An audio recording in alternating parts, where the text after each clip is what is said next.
One day you get an assignment from a teacher to do a research about dogs. And while you're at it, you search up some videos on YouTube about dogs. And you keep on scrolling and scrolling and watch the next and next and next video until you realize that at some point, your YouTube feed has been dominated by these furry mammals, so-called dogs. What situation is this, and how did this really happen? You're trapped in a filter bubble. There are bad news and good news. The bad news is that this filter bubble cannot be popped by a needle. However, the good news is that I'm Tina M, and today I'm gonna tell you all about filter bubbles, from how they get made to how to escape them. The contents include the definition of filter bubbles and how filter bubbles are made and what kind of apps use filter bubbles, and the advantages and disadvantages of filter bubbles and quiz. First, the definition of filter bubbles. The term filter bubble was first coined by Eli Pariser in TED Talks and is also called echo chambers. The definition is really long. It's a situation in which an internet user encounters only information and opinions to confirm and reinforce their own beliefs, and which is caused by algorithms that personalize individuals' own experience.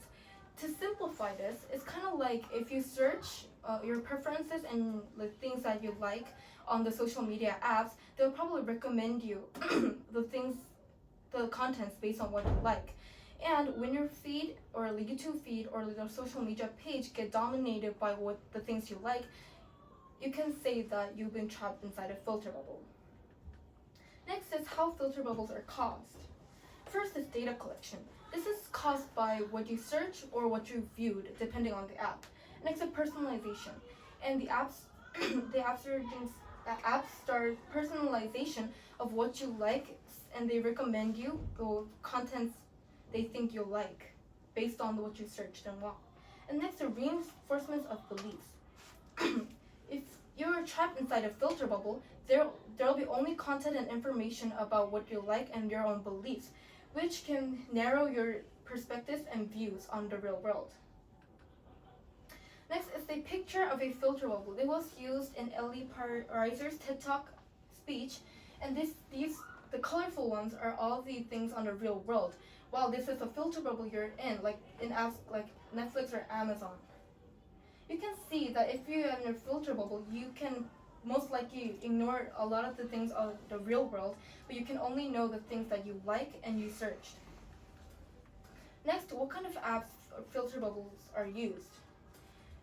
There are a lot of apps that use filter bubbles, and I'm telling you these top 5 apps that use filter bubbles because you won't most likely use a dating app, would you?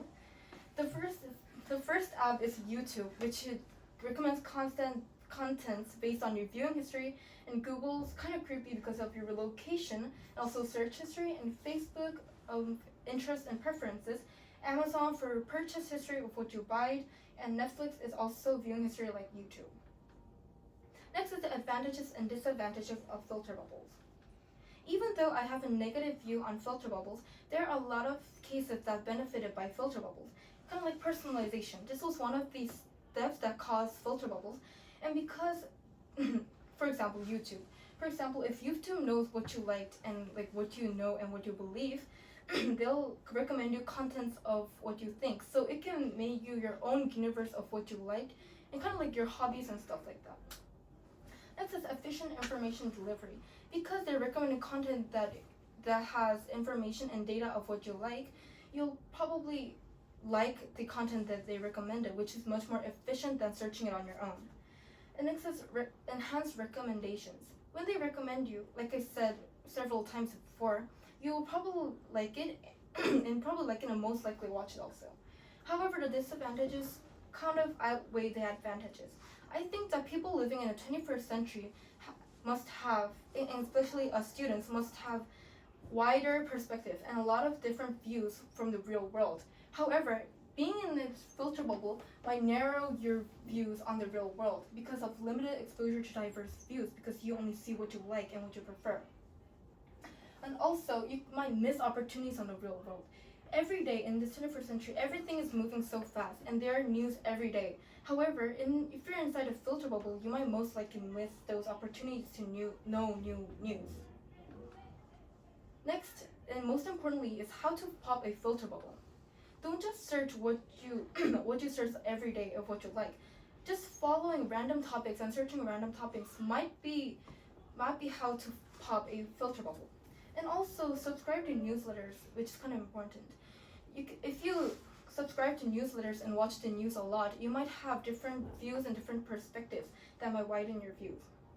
And next is turn off personalized features. You might be the person who actually creates a filter bubble because of personalization features. Next is quiz. Do you have any questions about what I talked about? Instead of questions, I think I want to sort of like add to the like solution that you just suggested, which was like subscribing the newsletter.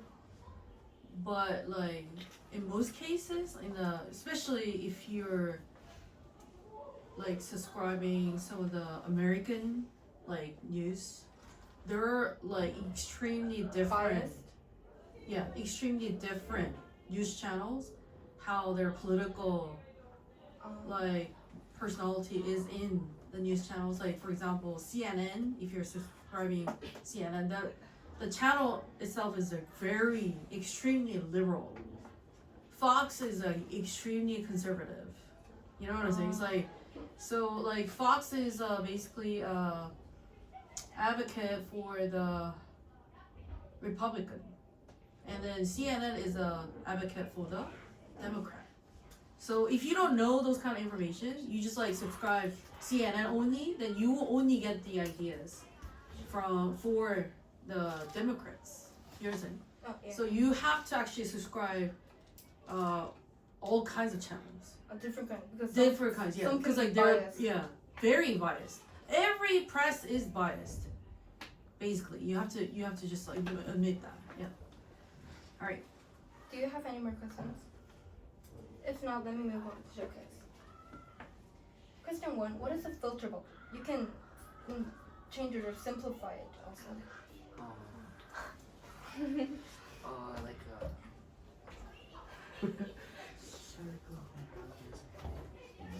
Creating your own world of algorithm. algorithm, yeah.